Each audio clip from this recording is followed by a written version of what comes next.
उमक्षस्रगभरशृङ्गदेषु कुलशं पद्मं धनुष्कुण्डिकां दण्डं शक्तिमशिं जर्मजलजं घण्टां सुराभासनं शूलं पाशसुदर्शने च दतिं हस्तैः प्रसन्नाननां सेवे सैरिव मर्दनीमिहि महां लक्ष्मीं सरोजस्थितं महालक्ष्मी नमः। नमस्कार, स्वागत है आपका हमारे इस खास कार्यक्रम आचार्यवाणी चैनल के माध्यम से। मैं आचार्य डॉक्टर विक्रमादित्य आपके साथ हूं और आज की राशि जो है जिसके बारे में हम विचार करने जा रहे हैं कि फरवरी के मध्यकाल में क्या खेल होगा उनके साथ, वो है वृषभ राशि।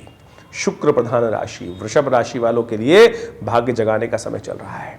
शनि महाराज बड़े सुंदर स्थिति में चल रहे हैं आपकी राशि के अनुसार से यदि समझे तो ये ग्रहों का परिवर्तन का योग बड़ा महत्वपूर्ण है आपके लिए। लेकिन शनि महाराज को अस्त करने के लिए सूर्य आ गए हैं उनके घर पर और ये आपके लिए बड़ा एक ट्रांजिट का समय है।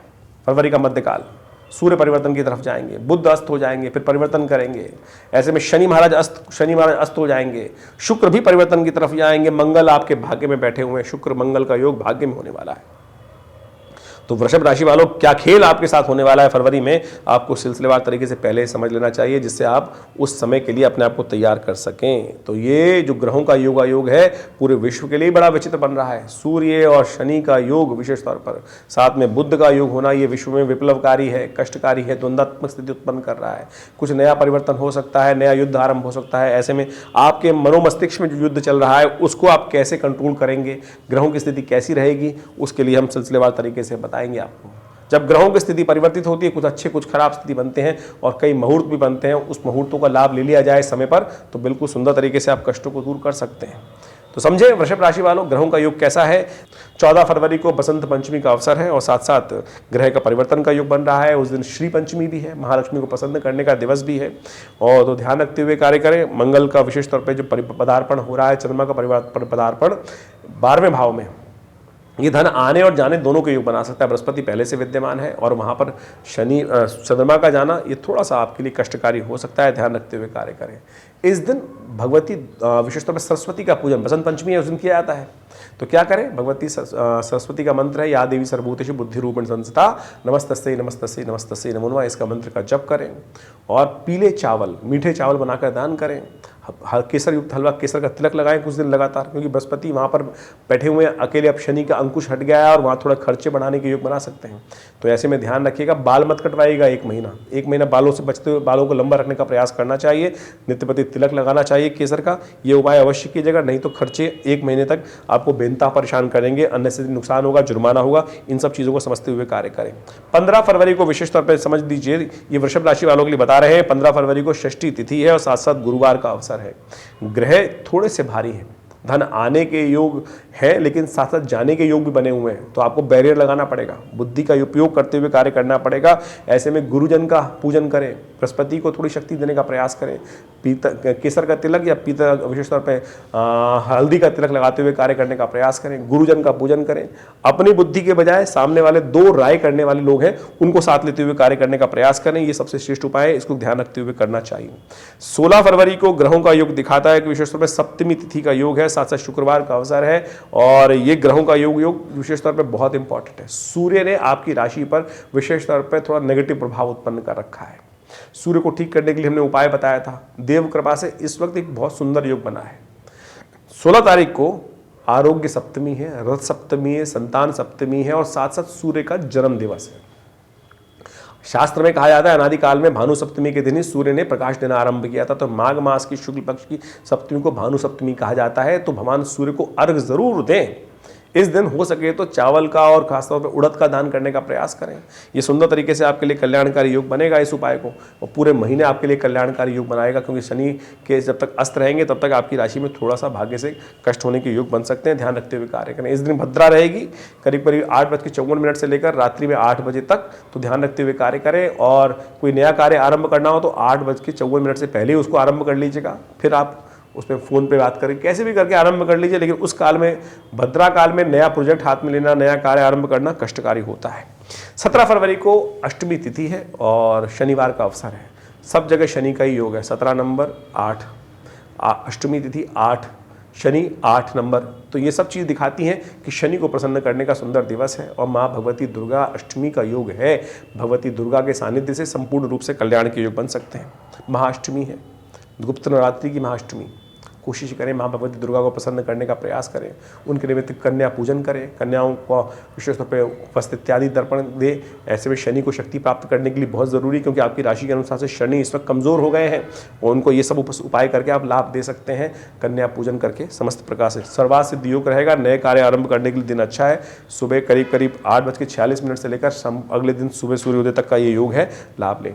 18 फरवरी को ग्रहों का योग बड़ा विचित्र है, बड़ा सुंदर है आपकी राशि के अनुसार से, और ध्यान रखते हुए आपको कार्य करने की जरूरत है। चंद्रमा वृषभ में आ चुके हैं, नई शक्ति का संचार कर रहे हैं आपकी राशि के अनुसार से, और ऐसे में विशेष तौर पर गुप्त नवरात्रि का सुंदर नवमी का अवसर आ गया है। हमने विवेकानंद योगाश्रम में पूरे 9 दिन तक यज्ञ किया है, उसकी पूर्णाहुति का कार्यक्रम रहेगा।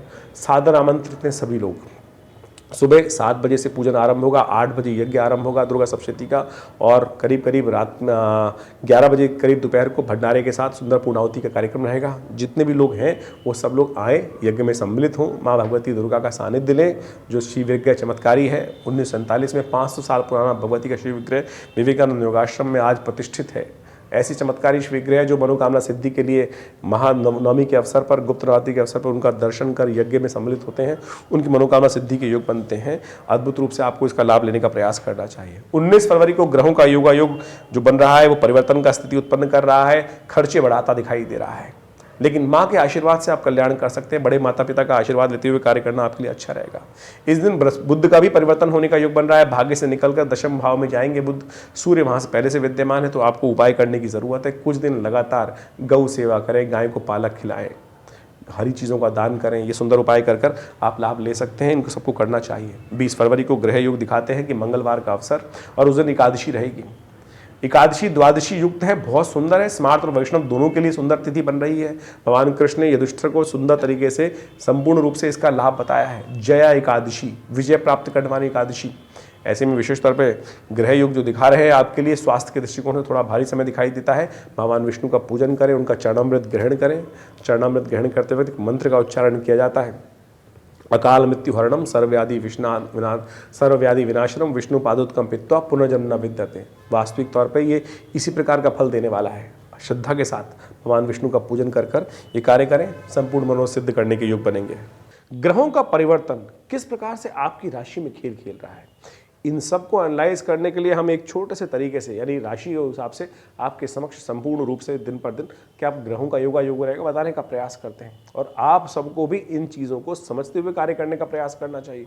देखिए, राशि तो एक पहलू है, लेकिन इसके अलावा भी जन्मपत्री को अच्छे से एनालाइज करने की जरूरत होती है कि जन्मपत्री में राशि कौन सी है, लग्न कौन सी है, नवांश में किस प्रकार के ग्रह योग बना रहे हैं।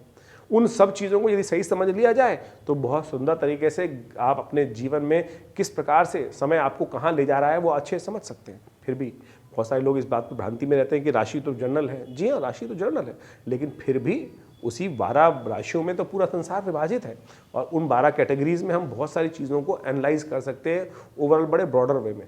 माइन्यूट सटल तो जितना ज़्यादा देखने का प्रयास करेंगे वो उतना ज़्यादा गहरे उतरेंगे तो उतना लाभ तो होगा ही होगा, वो तो एक डेफिनेट बात है। लेकिन सार्वभौमिक रूप से राशि भी बहुत काम करती है। यदि कोई समस्या लगातार चल रही है, चिंता ना करें, उसके लिए वृहद रूप से ज्योतिष विज्ञान का सहारा लेते हुए कार्य करने का आप प्रयास कर सकते हैं। सुंदर तरीके से हम समय समय पर बहुत सारी गणनाएं आपकी राशि के अनुसार से बताते ही हैं, लेकिन यदि गहन चिंतन कर यदि बहुत सुंदर तरीके से जीवन की कोई समस्या है उसका निदान निकल ही नहीं रहा है, तो देव कृपा से, भगवान की उपासना से उन सब चीज़ों को रास्ता निकल जाता है। हमने वृहद रूप से देखा है। यदि समय बहुत बुरी तरह से परेशान कर रहा है, मुकदमे शांति नहीं हो रहे हैं, तो हमने देखा कि ऐसे में माँ भगवती दुर्गा की आराधना के लिए दुर्गा जी की विभिन्न मंत्रों का अनुष्ठान यदि किया जाए, उससे परिवर्तन के योग बनते हैं। बगलामुखी जी का अनुष्ठान, महाकाली जी के अनुष्ठान बिल्कुल प्रत्यक्ष रूप से लाभ देते हैं। बहुत सारे लोग मन में भ्रांति होती है शायद अनुष्ठान पूजा पाठ जो है, अरे बिल्कुल परिवर्तन करने का योग बनाते हैं। उपाय है ना, रेमेडियल एस्पेक्ट तो यही है, और मंत्र से वातावरण बनता है और उस वातावरण के द्वारा नेगेटिव चीज़ जो है पॉजिटिव में परिवर्तित होने के सुंदर संकल्प के साथ रास्ता बनता है। तो शास्त्रों में जो विधान बताए गए हैं बड़े बड़े अनुष्ठानों के, वो बिल्कुल सत्य है। और हमारे आश्रम पे तो पिछले कितने सालों से नित्य 8 घंटे करीब यज्ञ होता है, और हमने उन सब विधानों को समझा करा। जब शत्रु लगातार परेशान कर रहा हो, रास्ता नहीं बन रहा हो, तो उन प्रयोगों को कर चाहे वो महाकाली के प्रयोग हैं, बगलामुखी जी के प्रयोग हैं, अद्भुत रूप से कष्टों को दूर करने के योग बनाते हैं। देखिए, देर है अंधेर नहीं है। ये सत्य मान लीजिए। शास्त्र के अंदर इस बात को प्रमाणित किया गया है, जीवन में कष्ट किसके नहीं आए? कृष्ण भगवान के, राम के, संपूर्ण रूप से साक्षात शंभु के जीवन में भी कष्ट आए, भगवान विष्णु के जीवन में भी कष्ट आए। यदि उनकी कथाओं को समझे तो कष्ट आना एक वास्तविक तौर पे संसार का क्रम है, आए। लेकिन आप पुरुषार्थ के साथ, बुद्धि के साथ साथ माँ भगवती की कृपा से, संसार में पराशक्तियों की कृपा से उन कष्टों को भगा दे, वो आपके कर्म पर निर्भर करता है। विडंबनाएं बहुत हैं, बहुत सारे लोग विडंबनाएं डाल सकते हैं मन में कि नहीं नहीं कुछ नहीं होता है, ये नहीं होता। सब कुछ होता है संसार में, कुछ भी संसार में असत्य नहीं है। कर्म प्रधान विश्व रचना का। तो इसलिए आप सैद्धांतिक तौर पे इन समस्त रहस्यों को समझते हुए कार्य करने का प्रयास करें। हमारा ये विवेकानंद योगाश्रम सदगुरु आचार्य श्री केशव देव जी महाराज के सानिध्य में जो हमने कार्य किए हैं और बहुत सारे विभिन्न शोध कार्य किए हैं। आश्रम पर नित्य 8 घंटे यज्ञ चलता है। बहुत सारी पुस्तकों की रचना, ग्रंथों की रचना आश्रम के द्वारा, हम सबके द्वारा की गई है। आप सब आश्रम में आए। हर रविवार को एक बहुत विशाल यज्ञ, वैसे तो नित्यपति यज्ञ होता ही है, लेकिन रविवार को एक सामूहिक कार्यक्रम हम आश्रम पे करते हैं जो करीब करीब सुबह 7:30-8 बजे से आरंभ होता है और भंडारे के साथ 11 बजे तक चलता है। उसमें यज्ञ, संकीर्तन, उपदेश, रामायण का स्वाध्याय, जो पिछले करीब स्वाध्याय तो करीब 8-10 साल से चल ही रहा है और बहुत सुंदर तरीके से रामचरितमानस का एक जनमानस के लिए किस प्रकार से उसको हमें जीवन में उतारना चाहिए, उसका भी सुंदर कार्य किया जा रहा है। आप आइए विवेकानंद योगाश्रम में।